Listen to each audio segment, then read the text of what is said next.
Recibamos con un fuerte aplauso a la doctora Alejandra Ríos Cázares con el tema 3 piezas clave para la rendición de cuentas, fiscalización, evaluación y transparencia.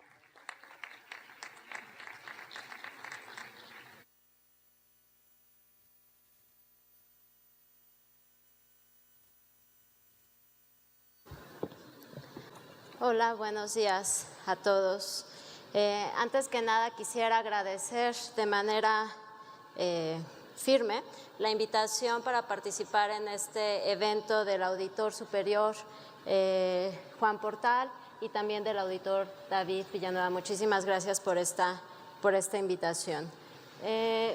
Mi presentación o el día de hoy de lo que quiero hablar no es argumentar necesariamente que la evaluación es una pieza importante para la rendición de cuentas.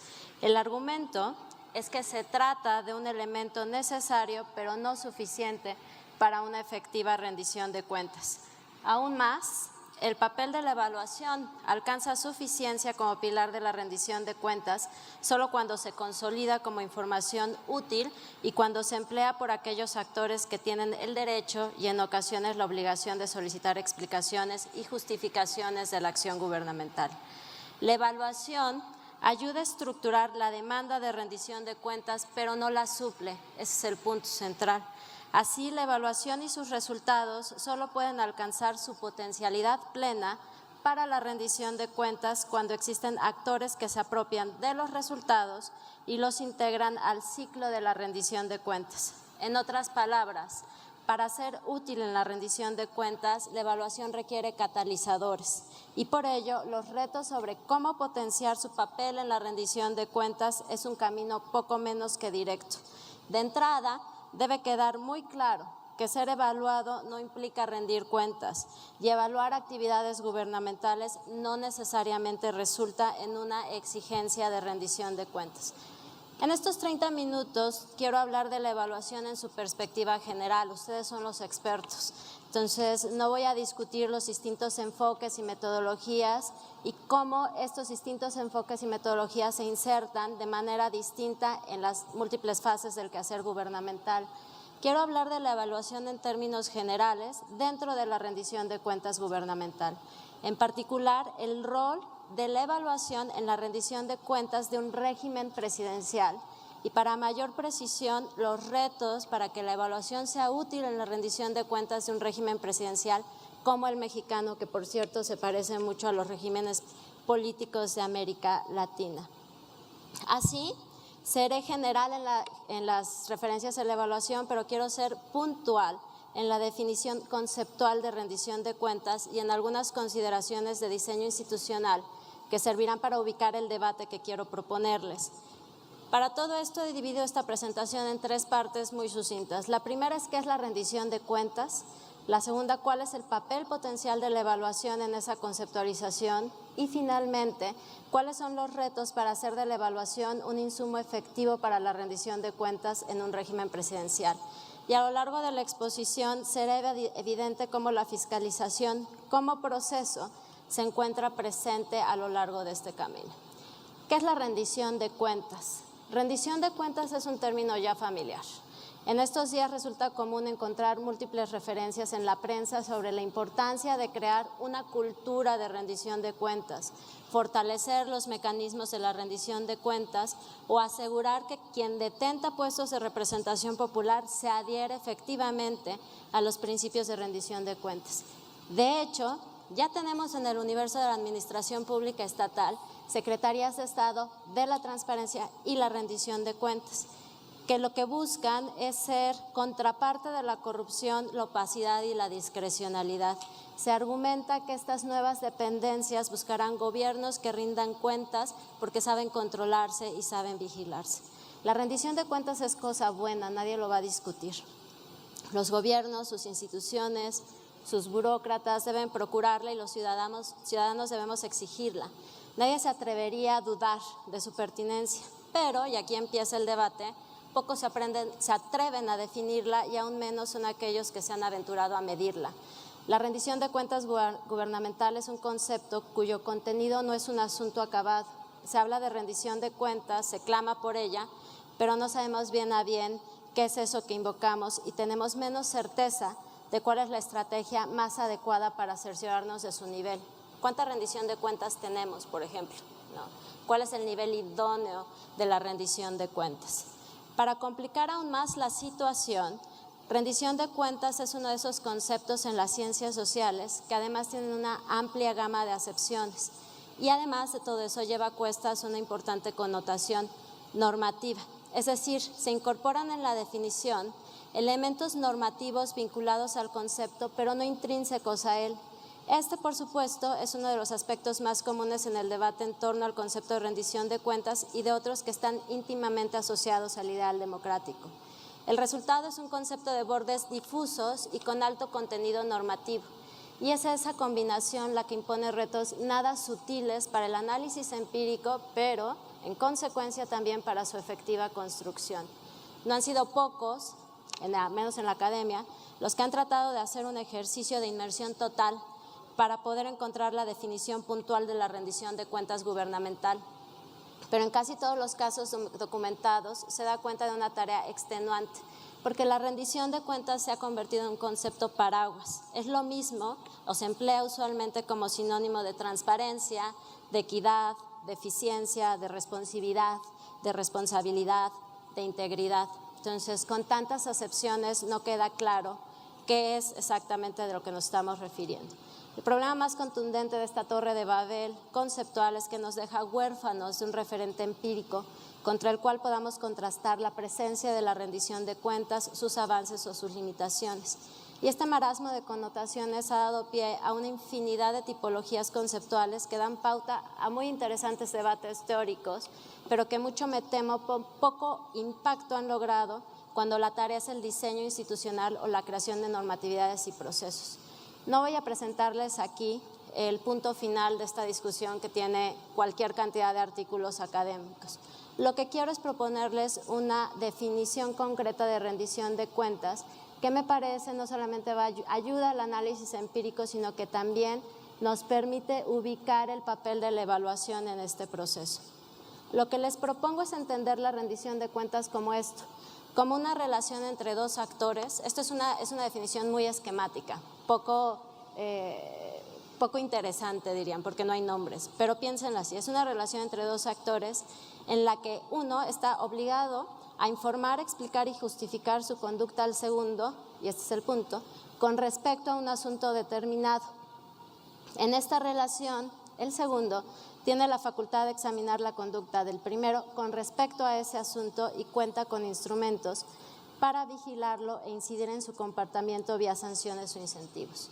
Esta definición permite diferenciar tres elementos de una relación de rendición de cuentas: el objetivo de la rendición de cuentas, los actores involucrados en la rendición de cuentas y las características de la rendición de cuentas misma. Y aquí es importante lo siguiente: puede ser características de jerarquía o puede ser una relación entre pares.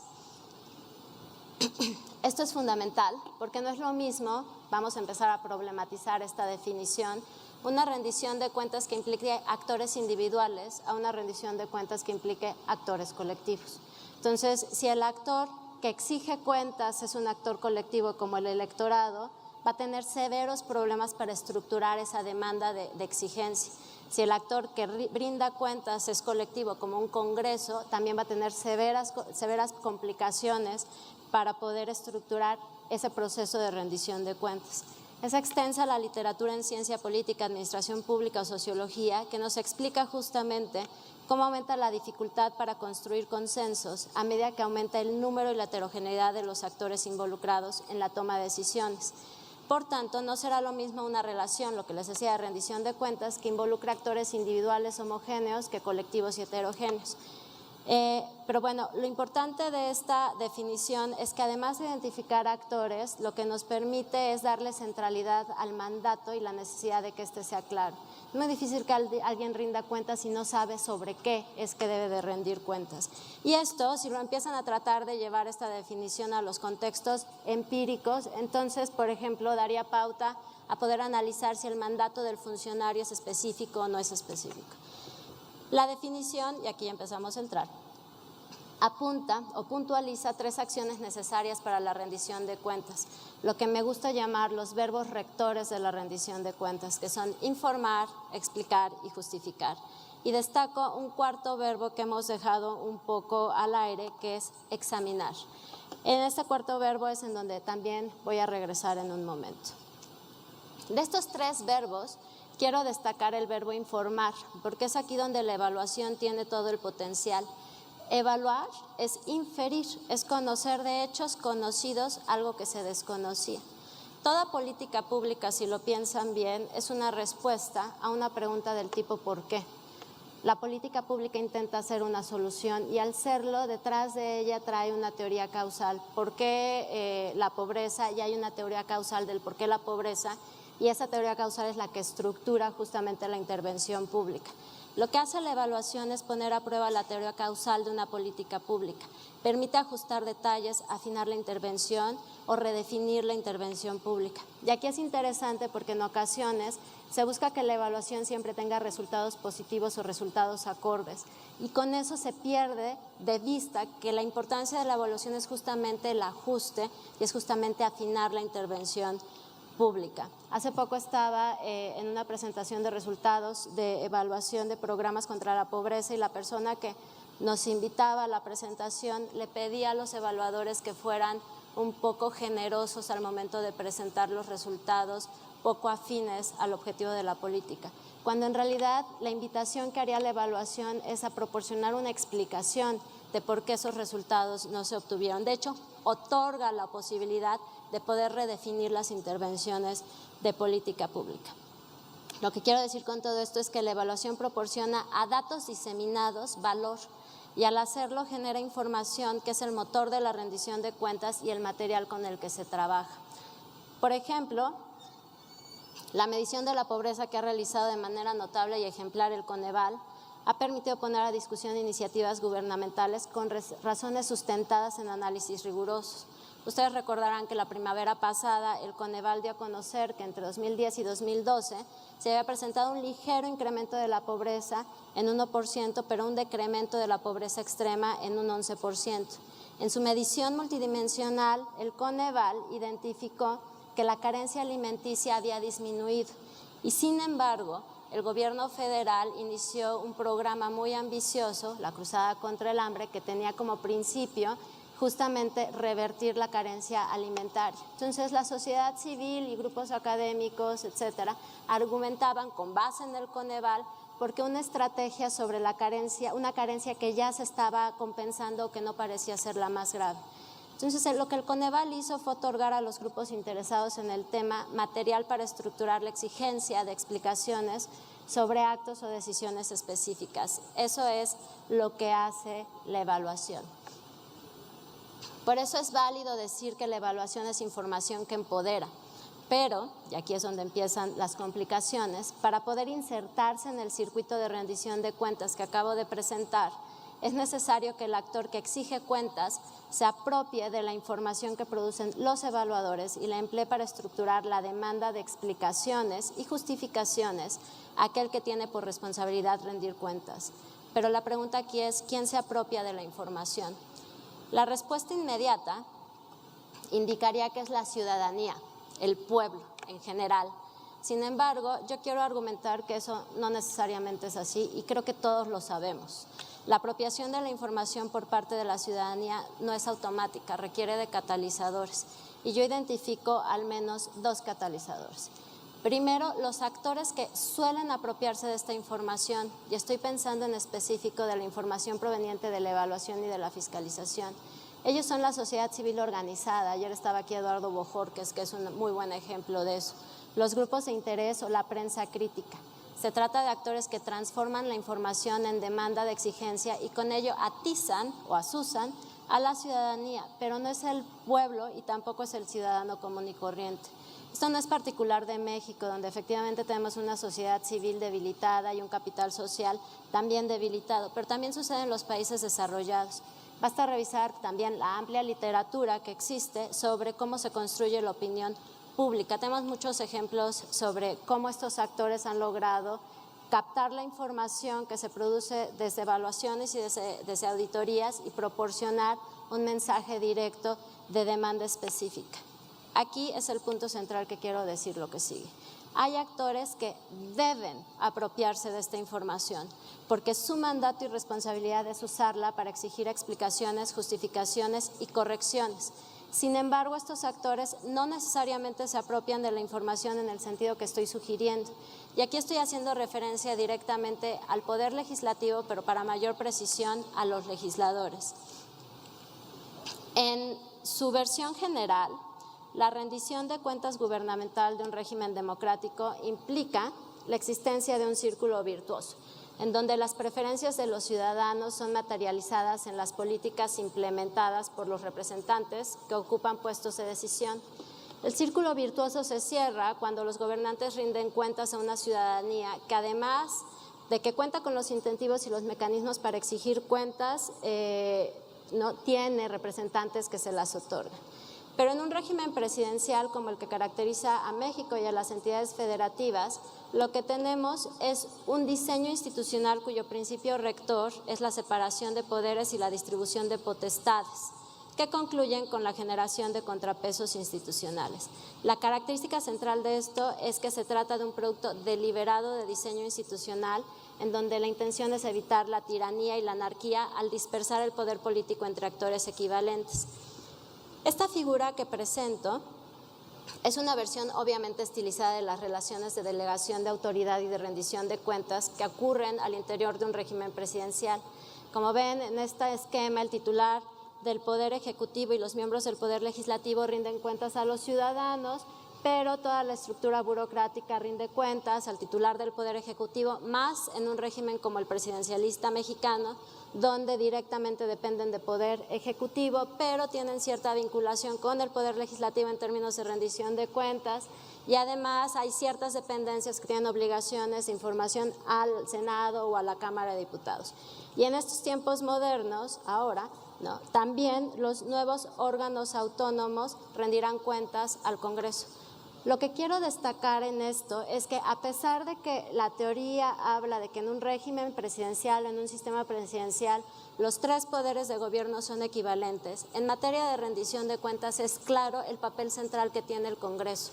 Es el punto y es el pivote. Es al Congreso en donde converge la rendición de cuentas de los demás poderes de gobierno. Y esto es así por una razón muy sencilla, porque supuestamente es en el Congreso donde reside la soberanía popular. Y aquí es donde descansa el papel de las entidades de fiscalización superior, porque en ellas está la responsabilidad de transformar datos en información para la toma de decisiones del Congreso.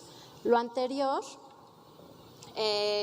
no sé qué pasó acá, pero lo anterior básicamente no evita que sean los organismos de la sociedad civil o las distintas organizaciones de la sociedad civil capaces de apropiarse de esa información, pero sí deja en las entidades de fiscalización superior la obligación de generar esa información que es útil para la toma de decisiones. El problema es que la rendición de cuentas o la evaluación para la rendición de cuentas no se agota en las entidades de fiscalización superior. Ellas no pueden garantizar por sí mismas la rendición de cuentas, requieren invariablemente de la coparticipación del Congreso y sus legisladores. Y aquí quiero hablar de tres cosas importantes sobre la proactividad legislativa. Primero, hago alusión a una de las entidades de fiscalización superior que son emblemáticas en el ámbito de la fiscalización y la evaluación, que es la General Accountability Office, GAO. En la siguiente ponencia seguramente hablarán con mucha mayor precisión de eso. Pero una de las características de la General Accountability Office es que buena parte de su actividad depende de peticiones directas de los legisladores. Entonces, en este sentido, la General Accountability Office o la GAO puede considerarse como una entidad de fiscalización reactiva, estructura demandas individuales de los legisladores. En México esto no es posible por diseño normativo, pero también, y esto es lo que me importa, por indolencia y en algunas ocasiones por indiferencia de los legisladores.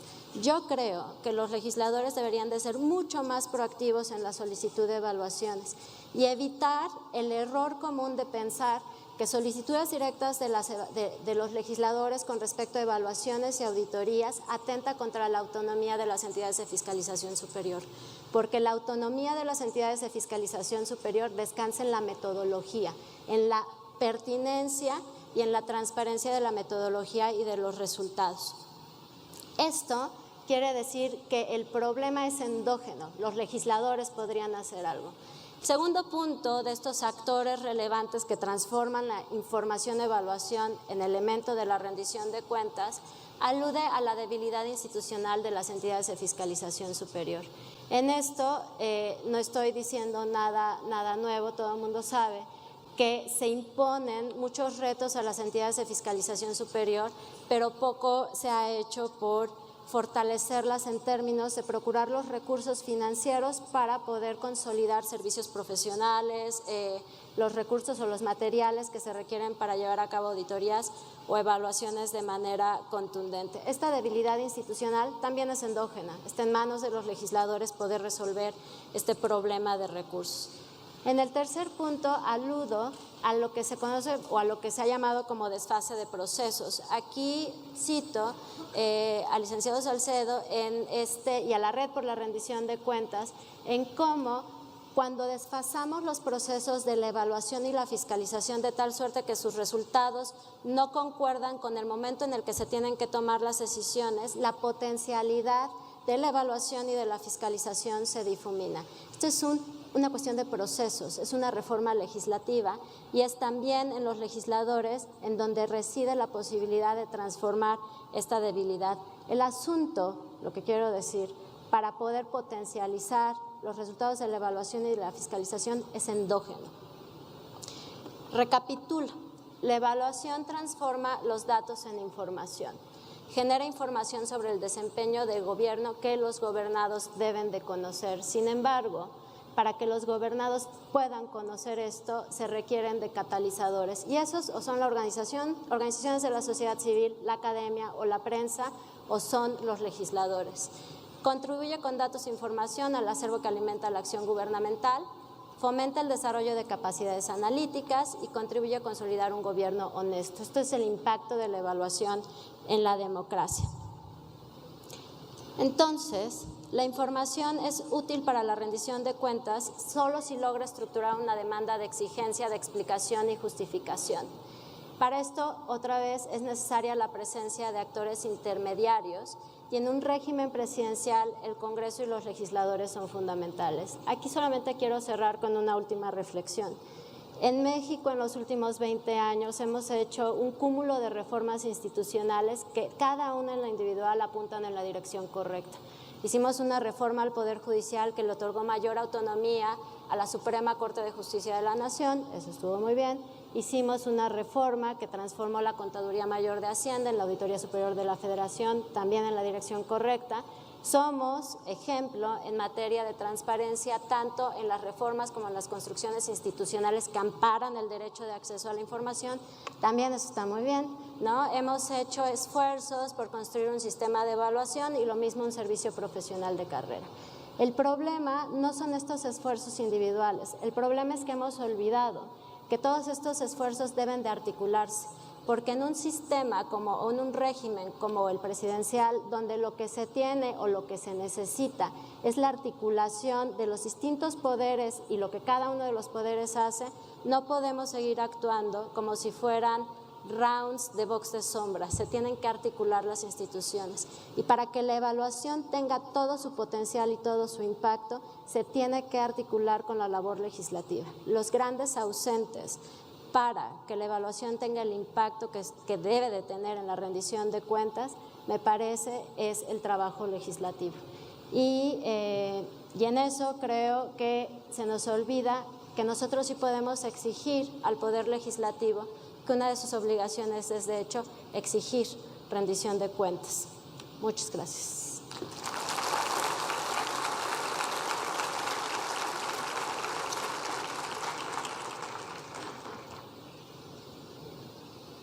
Y en este momento daremos paso a la sesión de preguntas y respuestas. ¿Cree usted que se le da la importancia o prioridad necesaria a la transparencia en los gobiernos estatales y municipales? En caso de no creerlo así, en su opinión, ¿a qué se debe? Bueno, yo creo que la transparencia en los gobiernos estatales, también el marasmo de reformas que hemos tenido en el país en los últimos 20, 25 años son principalmente o han sido inicialmente a nivel federal. Las entidades federativas han reaccionado transformando sus normatividades de una manera en imitación, ya sea porque no tienen de otra, ¿no? Porque hay reformas constitucionales que lo mandatan, o bien porque hay un genuino interés por la consolidación de estos sistemas. Yo creo que es difícil decir si los gobiernos estatales están comprometidos o no con la transparencia de manera general. Creo que la sociedad civil de las entidades cada vez se ha convertido en un contrapeso mucho más fuerte para obligar a los gobiernos estatales a que justamente hagan las reformas que se necesitan para la implementación de las leyes en materia de transparencia. Lo que pasa es que se nos olvida, pero yo creo que todos ustedes son plenamente conscientes de eso, que la transparencia en tanto derecho de acceso a la información requiere detrás toda una operación para poder resolver una solicitud de información. Toda una operación y toda una estructura de datos, estructura de archivos, quién resuelve la solicitud y demás. Y eso implica costos importantes. Y en ocasiones me parece que vence en materia de operación de transparencia ciertas debilidades estructurales de los gobiernos estatales. Sin embargo, eso tampoco obvia el hecho de que nuevamente es un asunto endógeno, porque hay muchas reformas que se podrían implementar para poder hacer patente la reforma en materia de transparencia gubernamental. Muchas gracias. La siguiente pregunta.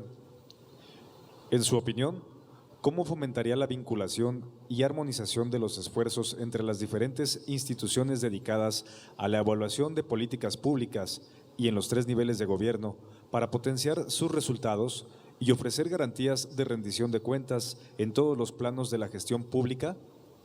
Hay una propuesta de la Red por la Rendición de Cuentas que es a la que me quiero adherir. La propuesta, bueno, y son varias acciones las que se tendrían que hacer. La primera es una reforma evidentemente legislativa sobre poder transformar las fases de los procesos para que los resultados de la evaluación y de la fiscalización justamente queden en tiempo para la toma de decisiones, sobre todo de decisiones presupuestales. Pero el otro es el punto de la planeación. Me parece que hemos cerrado en los últimos años en atar la rendición de cuentas a los conceptos y a los mandatos del Plan Estatal o del Plan Nacional de Desarrollo, porque son mandatos, regresando a la definición original, son mandatos difusos, es difícil vincularlo.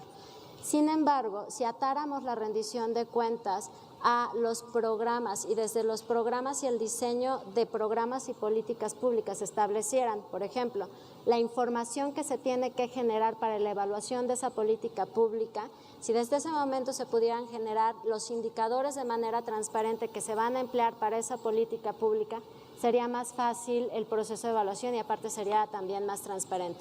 La idea y la propuesta de la Red por la Rendición de Cuentas es articular todos estos distintos ejes, que es fiscalización, evaluación, transparencia, archivos y contabilidad, desde los programas o las políticas públicas. Desde ahí, que desde el momento de la planeación se pueda pensar en los procesos de evaluación posterior, porque a la fecha no sucede.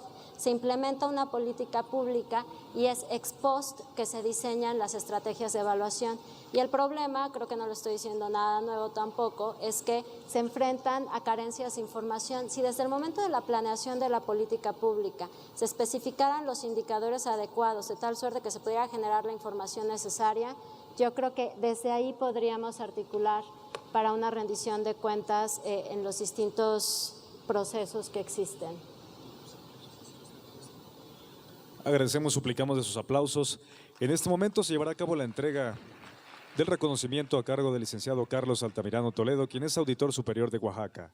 Hace entrega también de este obsequio el maestro Francisco Ricardo Mijares Márquez, quien es del órgano superior de fiscalización del Estado de México. A ambos les acompaña el doctor David Villanueva Lomelí, quien es auditor superior del Estado de Puebla.